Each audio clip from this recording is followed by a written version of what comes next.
আমার চ্যানেলে সবাইকে স্বাগত। আজ দেখাবো মানকচু আলু ডাঁটার একটি নিরামিষ রেসিপি। রেসিপির জন্য আমি মানকচু আর আলু লম্বা লম্বা কেটে নিয়েছি, ডাঁটাগুলোও তাই একদম একই সাইজ করে কেটে ভালো করে ধুয়ে পরিষ্কার করে রেখেছিলাম। ভিডিওটা কিছুটা স্কিপ করা হয়েছে। তারপর উনুনে কড়াই বসিয়ে কড়াই যখন গরম হয়ে গেছে পরিমাণ মতো তেল দিয়ে শুধুমাত্র 5 ফোড়ন দিয়েছি, আর কিছুই না।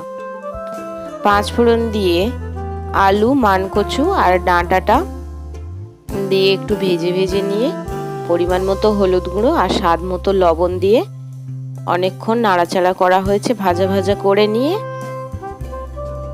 তারপর এই বাটা মশলাটা দিলাম আর দিচ্ছি লঙ্কার গুঁড়ো।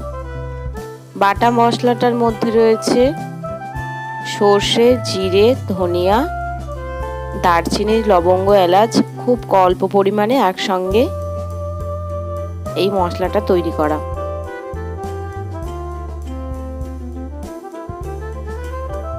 মশলা আর লঙ্কার গুঁড়ো দিয়ে ভালো করে ভেজে নেব, আর ঢাকা দেওয়ার প্রয়োজন নেই।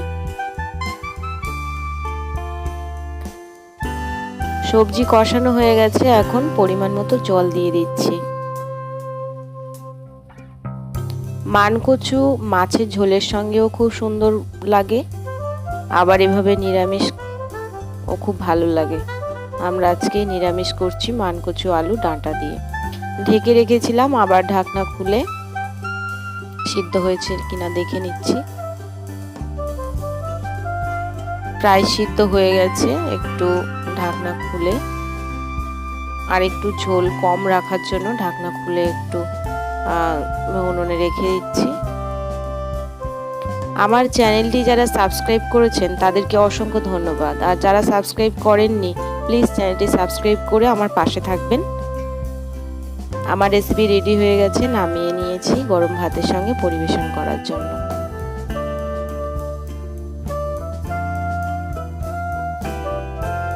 মানকচু আলু আর সজনে ডাঁটার রেসিপি শেষ পর্যন্ত দেখার জন্য সবাইকে অসংখ্য ধন্যবাদ।